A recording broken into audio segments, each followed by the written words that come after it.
My dad gave me his record collection, but Nice. yeah, but as Wow. a kid, you don't know. Absolutely You know what I'm not. saying? Wow. Got treasure. Like, So, Wow. so here's how the story goes. I leave after I graduated high school, and I go to the service.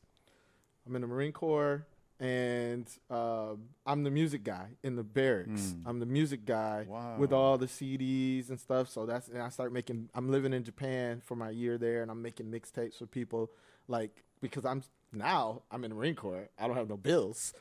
Right. Y'all giving me a house. Y'all giving me food. I'm going to buy and you're way s- more and records. you're single. Wow. And I'm single, Oh, no wow. kids. I'm going to buy all the music. Yeah, yeah. So I'm making mixtapes and stuff, and I'm kind of that guy. But after I get back to Detroit, what's interesting is I'm in the Marines from 93 to 97. By the time I Now, get when you say mixtapes, you're not saying DJ mixtapes. No, you're saying I'm saying you're putting songs on. putting songs on a cassette. tape, Yep. flipping it to somebody, or Yep. Just handing wanna it clear out that to up for somebody, everybody. right? Yeah, absolutely.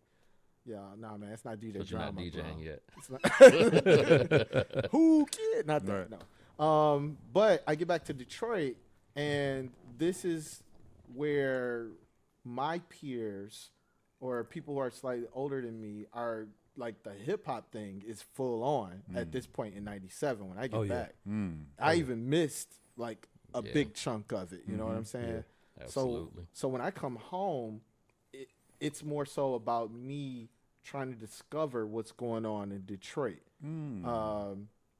And it's In that short time span. in that it's just- short time Yeah. span, because I get back in '97, and I mean the River Rock and the 7 Mile Strip was Yes, popping, sir. and Yes, like sir. Hip hop shop. hip hop all shop that was a stuff. thing, yeah, and like so now I'm like, wait a minute, all this is happening in my city, like Wow. you know, and so I'm basically a tourist in my own hometown. musically. Musically, Wow. absolutely, and trying to go to everything and find anything that I can find, because at this point I also don't have a tribe the way I see it. I don't know who, because a lot of my friends went to college and moved to different places, and so I'm coming back to try to find things, right? So eventually, I don't necessarily get involved in the scene, but I'm educated enough about the scene that by the time I get established, get a job, and I'm good, I decide that I want to work at a record store as a part-time gig, right? So I started, my first store that I worked at was Desirable Disc in Dearborn. Damn, bro, you was there? I was in Desirable Disc in Dearborn at the same time that Brad from Peoples was there. Wow. So Brad from Probably Peoples, met you and don't even realize I met yep. you, dog. So Desirable Disc was, for me, it was weird. I look at it like Empire Records, if anybody's ever seen that film, where they have a rock guy, they have a punk person, they have a hip hop person, they have a pop music person, right? And I was, the way I see it, and nobody said this, but I was the hip hop guy, right? So this is, I wonder why.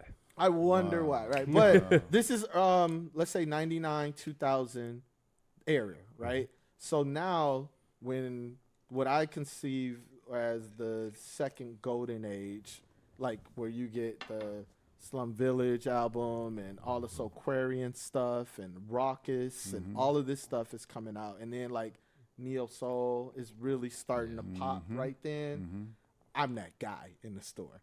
And I'm like, yo, we need to order a 30 count box of this Jill Scott record because I'm going to sell all of them in 2 days. Right. Wow. And literally I was pushing things out of the store and they were like listening to me like, yeah, that's great. Also, I'm plugged into other stores, Record Time, Harmony House, and talking to Harmony people, House. right? Wow. Who are, I have friends that were in those stores and they're like, yo, look out for this, because I'm a music person and I'm shopping, right? So then I'm taking the knowledge back like, yo, we need this, we need this, we need this. So eventually I end up leaving that job and I worked for Harmony House on the east side, Dickerson and Chalmers, for like 6 months. And then I moved into a situation where I quit my regular job and I told my parents and they were like, what are you doing with your life, bro? And I was like, I got an offer to manage this record store and that is what I want to do with my life. Well, And they're my- like, what Wow. the fuck, bro. Yeah. And I'm like, I know I could do some other things, but this is my dream job, and I want to take the chance on doing the dream job. It was a good situation where I worked with somebody who was willing to give me the reins and let me try to, kind of drive the store. And so that store was the Record Exchange, which later turned into the CD Game Exchange. It was in Oak Park, not far from where Ground Central was for like the Slum Village stuff that was taken off, and like studios and things. So the other thing that would happen is people who were in the hip hop community would come into this store. But because I'm a tourist in my own town still, I don't know a lot of these people by face, by name. I just know them as my customers, right? Wow. So This is funny. So a couple instances. Tone likes to tell this story Oh, I can't wait. about about him coming in my store and talking about me playing a Wu-Tang Clan. Oh yeah, I think I heard. I think I heard this. It was Raekwon. It was Raekwon the chef. You got to tell the story because I Go don't ahead, remember. tell the I story. barely remember. Wait, we're gonna tell the. Yes, we're gonna tell let it from two Tone. different We're gonna perspectives. get the Tone perspective, and All then right. I'm gonna tell y'all the Kim perspective. All right, go ahead. I Can't wanna hear wait. this. So I went to the record store in Oak Park, which was, I don't think, Street Corner hadn't moved yet. Street Corner was still at the original location. Actually, I'm not sure if that's the original location in Beverly Hills, but 13 Mile in Southfield. Yeah. They were still there, so I'm doing my record store rounds. I got my son with me. We stopped into Ken's store, and I believe this was the first time we had met. I think so. I think so. And I'm looking around, going through a bunch of records. I think my son was still in the stroller at the time. Tone, is this post MSU? Yeah. Yeah. Wow. This This is is probably. I'm married, guy. Okay. Son. This got to be Okay. 2003 yeah, something like that. ish, Damn. something like that. Yep. This is the period I didn't see Tone. Ah. We had a big chunk where I never saw Tone after college. Okay. So this is cool for me to hear. Okay. Yeah. So I'm doing my record shopping. I'm digging, and it's back in the day. So it's records everywhere, and records were much cheaper then. Much cheaper. And so I'm really digging. I'm in there for some time, and he's playing tunes. He's playing some cool stuff.